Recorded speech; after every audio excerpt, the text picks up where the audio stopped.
Hi everyone, thanks for joining me. I hope you're doing well. Before I get into this video, here's a question. How do you watch your movies? Is it the case, like me, I have a pretty sizable DVD collection, I've got Blu-rays, I've also got a large collection of Laserdiscs. So I've got plenty of movies, physical media to choose from, and I like going through those. But I also like the streaming services as well. I particularly like the Criterion channel, but I also have a number of others on the go. So things like in Canada we have Crave, which I think is a bit like the US equivalent of HBO Max, but a scaled down version possibly, and then a few others. So yeah, I like the streaming services. I like finding movies on YouTube as well. Sometimes the hard to find ones are put up on there, but yeah, there's all these different ways of watching movies, and so sometimes actually choosing a movie can be a little bit of a challenge. You're looking through your collection, then you think, oh hang on, I'll just check and see what's on the streaming services, back to the media collection. Time passes. But yeah, so how do you like watching your movies? Do you just stick with your media collection, or do you like the streaming as well, a mixture? How do you do it? So for me, I just thought it would be a good challenge just to have a bit of a period where I just rigidly stick to my media collection and look at movies that I have not watched before. So I've done an A to Z of going through movies that I have not watched before. And I'm going to just shout out and thank Nathan Jones for this. I mean, it's not a new idea doing an A to Z, but nonetheless, I watched him do a video a few weeks ago where I think he was talking about possibly starting doing an A to Z. I don't know how he's got on with that. I don't think Nathan watches my channel, but if you do, hi Nathan.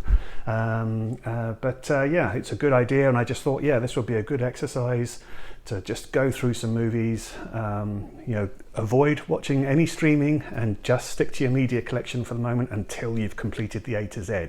The way I did it was that I wrote down A to Z plus a number, and then I didn't necessarily do it in rigid A to Z order, but I just made sure that I'd had completed the whole alphabet before I would allow myself to watch anything else on streaming or anything like that.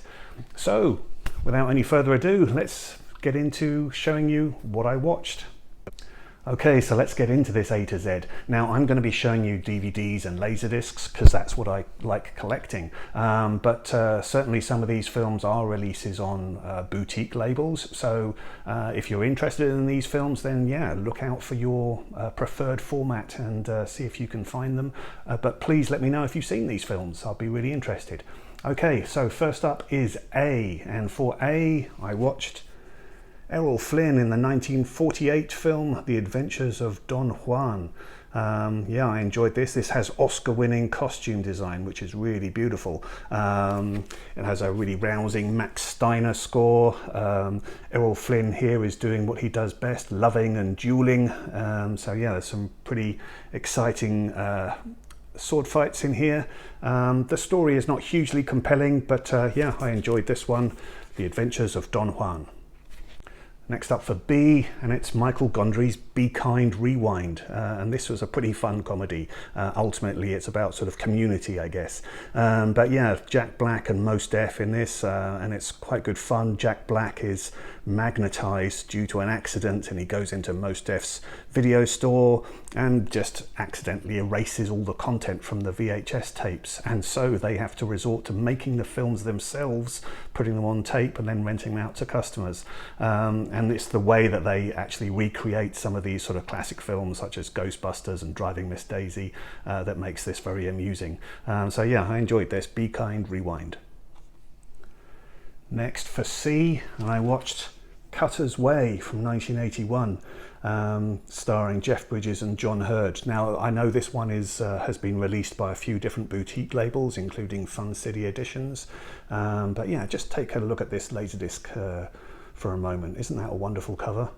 But yeah, Cutter's Way is a really interesting film, made in 1981, but it very much feels like a 70s movie. It's a post-Vietnam kind of murder mystery, if you like, but it's more concerned with the atmosphere and attitudes of post-Vietnam. So you've got John Hurd's character, who's very angry and embittered about coming back from the war, and how corporate fat cats managed to sort of make their riches.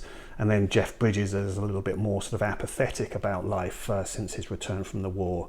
And then we also have John Hurd's wife, brilliantly played by Lisa Eichhorn, who has gone into alcoholism because she's just in a terrible state, really, from having to deal with the whole condition of her husband post-Vietnam and married life post-Vietnam. So yeah, there is a murder kind of mystery in here, but that's not really the main focus of the film. This is very much a character piece, and it's a really, really interesting film. I enjoyed Cutter's Way. Next up for D, and it's a film I chose from one of my Mill Creek sets, this particular set called Savage Cinema. The film itself is called Death Riders from 1976. Really interesting documentary. So it is about a Death Rider stunt team who do motorcycle stunts and car stunts, and they're basically just traveling across America in 1976, playing to small towns. The stunt drivers are mostly young guys of around sort of 18, 19, who are really in it seems, just for the sort of adulation of the crowds and getting the girl afterwards. Yeah, so you don't get to learn too much about the actual guys. It is very much just sort of follow the guys around and see some of their crazy stunts that they do. Yeah, it's quite interesting in terms of where they go. So for instance, one of the places they go is a nudist colony, and you're actually seeing about 20 nudists all lying down on the ground whilst a motorbike jumps over them.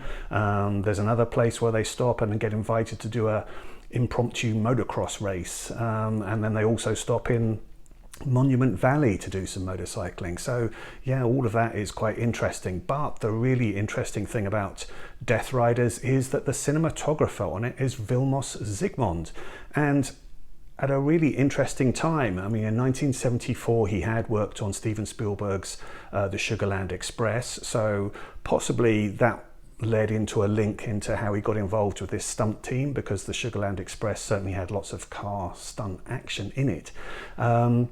But yeah, nonetheless, Vilmos Zsigmond is the cinematographer, so it's a very small film for him, but his next 3 films are pretty incredible. He went from doing Death Riders to next doing Brian De Palma's Obsession, then Steven Spielberg's Close Encounters of the Third Kind, and then Michael Cimino's The Deer Hunter.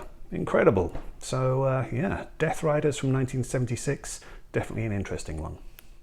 For E, I turned to my Criterion collection and picked out Eating Raoul, which has been sitting there for a while and I hadn't watched it. So yeah, Paul Bartel's film from 1982, satirical. Yeah, it's quite a quirky and good fun, really good performance from Mary Warrenoff. Yeah, entertaining, and it flew by. It was over before I knew it. For F, I chose The Five Heartbeats, which is from Robert Townsend, who also did Hollywood Shuffle and who starred in one of my favourite films, Streets of Fire. But yeah, this was really good. It's Motown inspired, and for the first third of the film, it has such a great Motown feeling. It's really vibrant film, really infectious. It does take a more somber route for the remainder of the film, which did affect my enjoyment of the film somewhat. But yeah, nonetheless, this is a good one from Robert Townsend, The Five Heartbeats. Next for G, and I went with the 2001 film Grey Owl, directed by Richard Attenborough and starring Pierce Brosnan. This is quite an epic film based on a true story about an Englishman, actually, who went to the Canadian wilderness and effectively passed himself off as a Native American there, living in the wilds for quite some time, and then he took on an Iroquois wife who inspired him to become an environmentalist and protect beavers. So yeah, this was beautiful landscapes in here, and it is a good story, but the actual storytelling was a little bit on the dull side, but still it's an interesting film nonetheless. Grey Owl from 2001. Next for H, and I went with the 1986 film Half Moon Street, starring Sigourney Weaver and Michael Caine. So yeah, worth watching for them. It's directed by Bob Swain, who did La Balance, which is a film that I liked. I haven't seen that for ages, actually. I'd like to watch that again. But yeah, Half Moon Street is rather ridiculous, but it's still watchable because of the two great actors that are in it. But yeah, very improbable and silly. You've got Dr. Slaughter here, played by Sigourney Weaver. She's got a PhD in Middle Eastern Studies, but she can't really afford to pay her rent, and the shower head's not working very well, and so she actually ends up resorting to becoming an escort. And then gets involved with diplomat Michael Caine, who's got some peace negotiations going on in terms of the Middle East. So yeah, it all gets a bit ridiculous in terms of the plot, but yeah, it kind of hangs together because of the two actors, but it's not a great film. And for I went for a film by Masaki Kobayashi, the director of The Human Condition. Hang on a minute, why didn't I watch The Human Condition instead of Half Moon Street? But he also directed Kwaidan and Harakiri, but I went with 1962's The Inheritance, which I've not seen before, and this was really good. This is about a wealthy businessman on his deathbed who wants to rewrite his will. He has illegitimate children, he has lawyers searching for those children, and he also has a cunning secretary, and between them all they all try and work out ways of getting their hands on this man's money. So yeah, really interesting look at human behavior and greed here. Really good jazzy score and great cinematography as well. Yeah, I enjoyed this one. The Inheritance from 1962. For Jay, well, it's plenty of melodrama and yellow fever in this New Orleans set film from 1940, directed by William Wyler, and with an Oscar-winning performance from Bette Davis. It's Jezebel, also starring Henry Fonda in this. Yeah, I enjoyed this. I mean, it is very melodramatic at times, but Bette Davis's performance in this is just fantastic, really makes it worthwhile. Yeah, this was kind of a film that was supposedly meant to be a bit of a calling card to getting the performance in Gone with the Wind, but she didn't get that.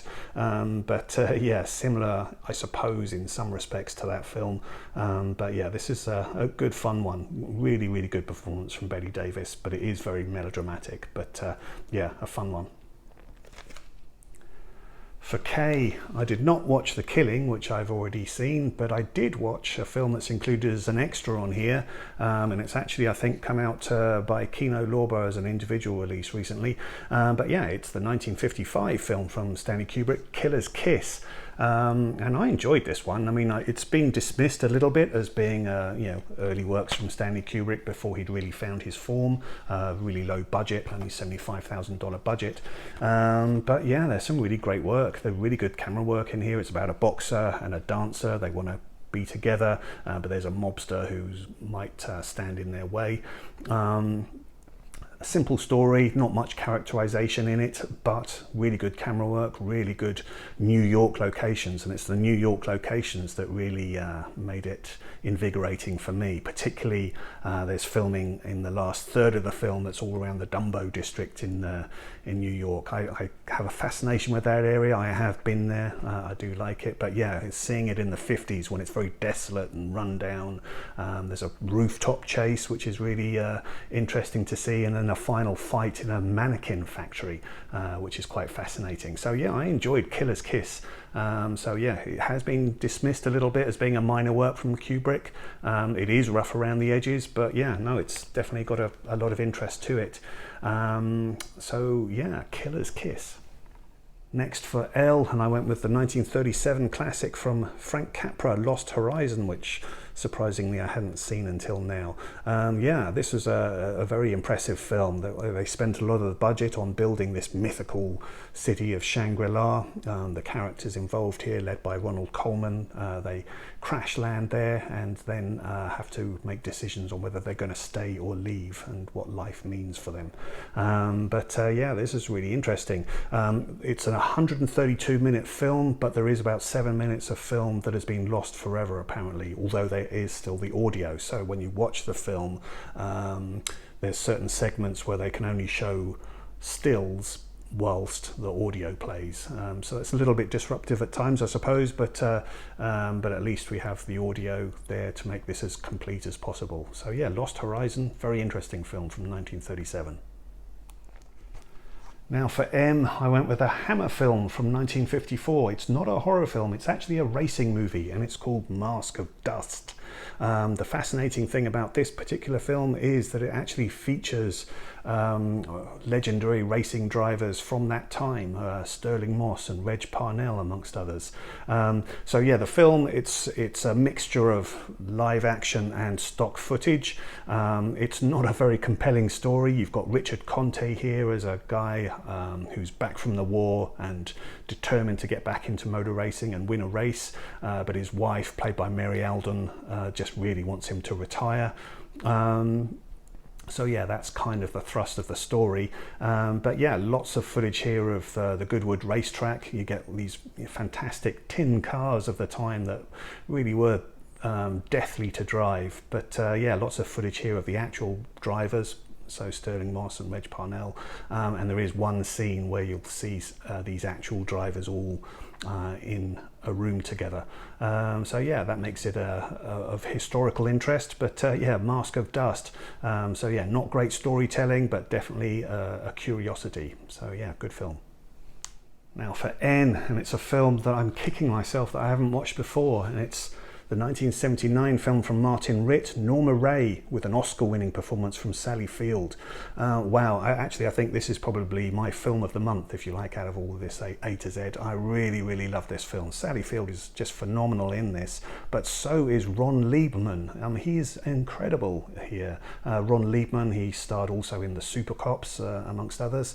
But yeah, phenomenal performances. The two of them together are just absolutely outstanding. I really, really love this film. It's about a mill worker who is encouraged by Ron Liebman as a unionizer to get this factory to establish their own union. So yeah, it feels like this is a quintessential American movie here, and it's really well told. Yeah, okay, a little bit melodramatic perhaps, but the performances are absolutely outstanding. I really loved Norma Ray. And for O, I watched a really fun thriller, quite implausible, but just huge fun, Out of Time. This is directed by Carl Franklin, reuniting with Denzel Washington after having made Devil in a Blue Dress together. Yeah, this is just a good fun. So you've got Denzel Washington here as a Florida cop who needs to stay one step ahead of an investigation that could incriminate himself. Yeah, it's very implausible, but it just has great pace to it, and I just really enjoyed all of that. Also a terrific score from Graham Revell. So yeah, I really enjoyed Out of Time. Silly, but good fun. Now for P, I went for an early film from Darren Aronofsky, and it's his film Pi.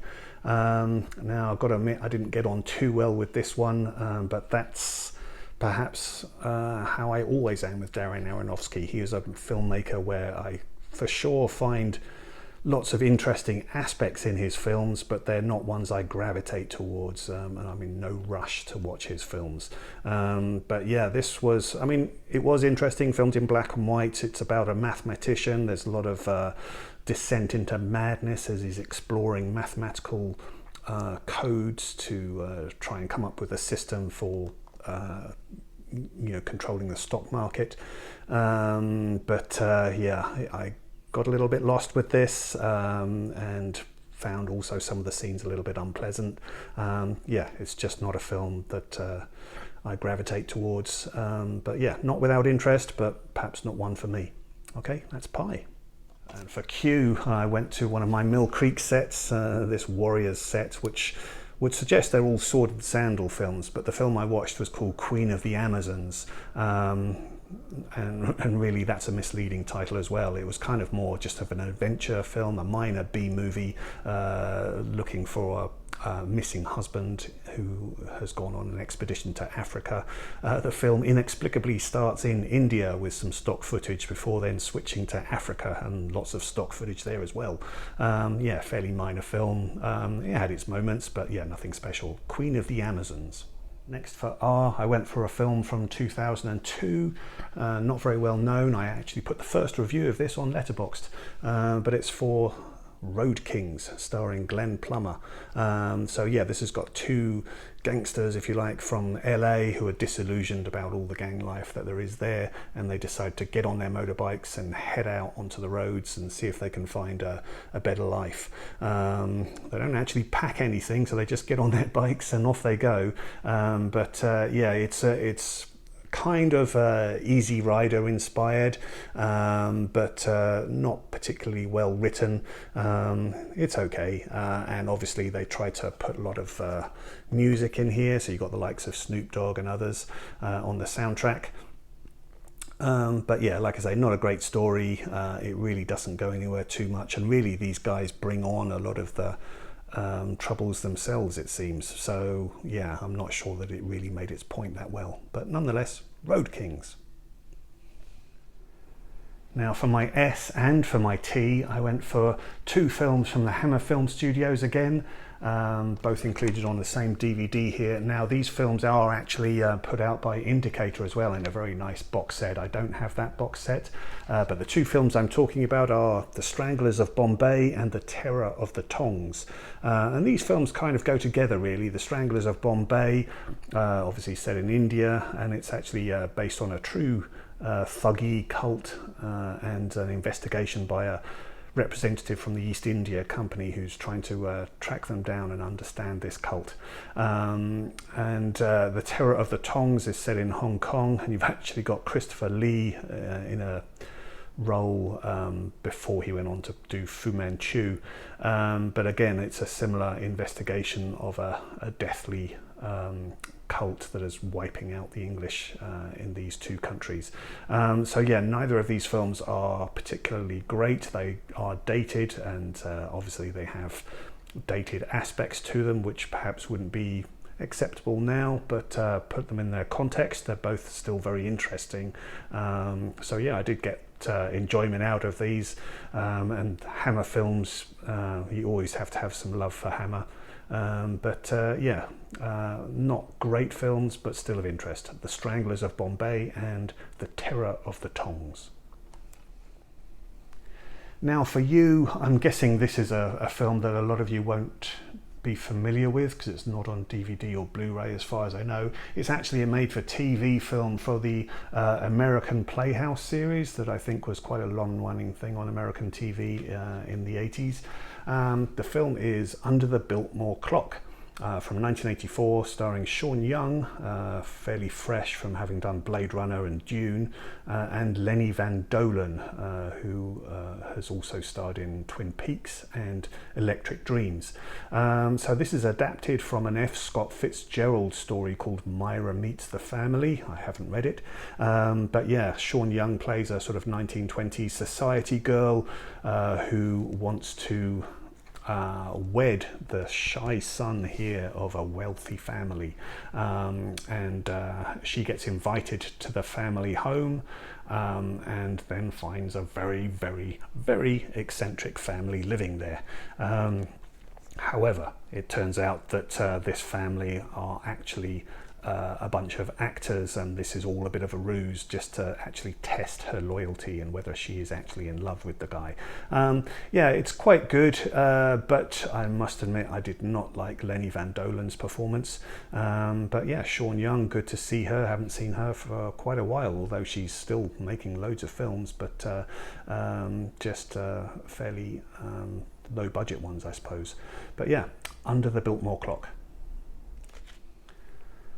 Now for V, I went back to Hammer again, and this time I got The Viking Queen.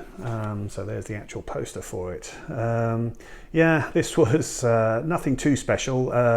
It's set in Ireland. It's got a bit of unusual kind of history. So you've got Romans there with Vikings and Druids who are praying to Greek gods. So yeah, that's all a bit strange, but it was okay. The story is a little bit dull. It does get into sections where they're just talking about taxes, but nonetheless you get some great Irish landscapes all around County Wicklow, and you do get horses and chariots driving through the countryside. So yeah, that's quite good fun to see that. Patrick Troughton is one of the supporting cast in this, and he actually got notified that he was getting the role of Doctor Who while this film was in production. Karita, who plays the Viking Queen, this was her only film role. So yeah, there's moments of enjoyment in this, but it does have dull patches as well. But yeah, I imagine the extras who were involved in doing all the battle scenes at the end probably had a great time on this. But yeah, some slow patches, but a rousing ending, I guess. But yeah, the Viking Queen. Next, I went for a film from 1988, a horror film, and it's adapted from a Dinar Kuntz novel, and it's called Watchers, starring Corey Haim and Michael Ironside. And I quite enjoyed this one. It's very silly, but good fun. Yeah, so there's an explosion at a secret government laboratory, which leads to the escape of this kind of Bigfoot type monster, as well as a highly intelligent golden retriever, which Corey Haim finds. So yeah, the monster seems to want to hone in on the dog, and then you've got Michael Ironside trying to track everybody down as well. So lots of chasing and some bloody scenes involving the monster sort of slashing at people and what have you. Amusingly, the golden retriever is so intelligent it can take a pen and type words on a keyboard and also rearrange the letters on a Scrabble board to be able to warn Corey Haim that he's in danger. So yeah, that was funny. But perhaps the most fascinating thing about this film is actually it was filmed nearby in Vancouver, and there's this great scene involving a couple of kids who are on a suspension bridge, and it's called the Lynn Valley Suspension Bridge. Yeah, I've actually done a fair bit of hiking around there, and so it was quite amusing to be able to see this monster chasing these kids along a trail that I've walked along before. So yeah, Watchers, entertaining stuff. Next is X. Not too many films you can choose for X. I've already seen Xtro and X the Unknown and some X-Men movies, but to be honest, the ones I haven't seen, I don't know if I really am in that much of a hurry to watch those. However, I did finally watch Xanadu, starring Olivia Newton-John and Gene Kelly in his final role. Not a great swan song for him, but yeah, this is very, very cheesy. It's notoriously had a critical mauling when it came out, but there's definitely some fun to be had here. There's lots of roller skating, even more than rollerball, yeah, there's the catchy title song, some bizarre costume changes. Olivia Newton-John is very sweet and lovely in all of this. Michael Beck from The Warriors co-stars as well, looking very awkward. But yeah, there's fun to be had here, but it is quite cheesy overall, but catchy. It's a bit of a guilty pleasure. Xanadu. And for why, I went for a film loosely inspired by the life of jazz trumpeter Bix Beiderbecke, and it is Young Man with a Horn, starring Kirk Douglas, Doris Day and Lauren Bacall, and directed by Michael Curtiz. This had been made just after he had done The Breaking Point, and it's quite nice to see Juano Hernandez, who had been in that film, also co-star in this one, basically playing the character of Art Hazard, who inspires Douglas's character to become a trumpeter. Yeah, it is melodramatic at times, particularly when Lauren Bacall's character gets involved, but yeah, all the performances here are great, and Doris Day, such a beautiful voice. She sings The Very Thought of You, which is absolutely lovely, as well as about 3 or 4 other songs. So yeah, I enjoyed this, The Young Man with a Horn. And then for Z, I went for a horror film, not a particularly good one to be honest, but it does have some moments of blood and gore, but the most interesting thing about it is it stars John Saxon, and it was directed by John Saxon. It's the only film that he's ever directed, and it's a zombie death house. So yeah, like I say, this is not too great, but it does have its bloody moments in it. Funnily enough, with the DVD, it comes with this shock insurance policy, where the makers are saying that they're so convinced that someone might actually succumb to death by shock from watching this frightening movie, and if that was to be the case, then the first person beneficiary that needed to claim for death by shock would be entitled to $1,000. So funnily enough, I don't think anyone ever took the filmmakers up on that, but yeah, quite funny to have that included. So yeah, Zombie Death House. And then finally, I know I've done A to Z, but there's a number as well. So for the number, I went for the film 5 Against the House, which I've got on this Columbia Noir Classics set. But yeah, perhaps if you're, again, an Indicator fan, then Indicator have put out a noir set that includes a lot of the films that are mentioned here. But yeah, 5 Against the House, I quite like this. It does have Kim Novak in it.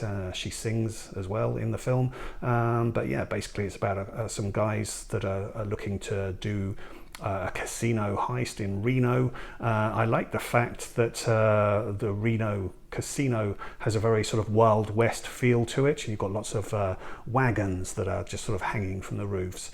But the most fascinating thing I found in this was actually in the car park that's at the beginning and in the ending of the film. There's a really elaborate mechanical system that's there for lifting cars up and parking them, and it's a system that did actually last I think for a couple of decades before they eventually had to scrap it because they couldn't get the parts any longer. But yeah, it's really fascinating to watch that. So yeah, 5 Against the House, an interesting noir from the Columbia set. Okay, so there you go. So that was my A to Z plus a number, all films from my collection that I just hadn't watched before. So please do let me know, have you seen any of those films? What do you think of those films? Are there perhaps some titles there that you haven't seen that maybe you're now interested to see? Yeah, let me know your thoughts. I do think this is a good exercise to go through. So like I say, I really had to kind of discipline myself to stay away from the streaming services for a while until I completed this exercise. But it was a good exercise to go through, and I tried to keep the variety there in terms of the genres that I was watching. And I'm going to do this again. I will start up another A to Z. I won't necessarily do another video for it, but I just think it's a good habit to kind of get into. Don't need to put a specific time limit on this. You can just do it as and when you want to, but I think that's the key thing. It's just, you know, keeping it going, because definitely I think some of these films probably might have just stayed on my shelf a while longer if I hadn't done this kind of exercise. So yeah, maybe have a go yourself. Let me know if you do. I'll be interested to see what titles you pick out for your A to Z. But anyway, that's it for now. Thank you very much for watching. I do appreciate it. Hopefully you'll join me again for some more videos. Thank you if you've been a recent subscriber. Thanks if you've come back. Thanks if you're an existing subscriber. Yeah, I am trying to get better at these videos. It's taking me some time. Hopefully I'll get there. But yeah, thanks very much. See you again. Bye-bye.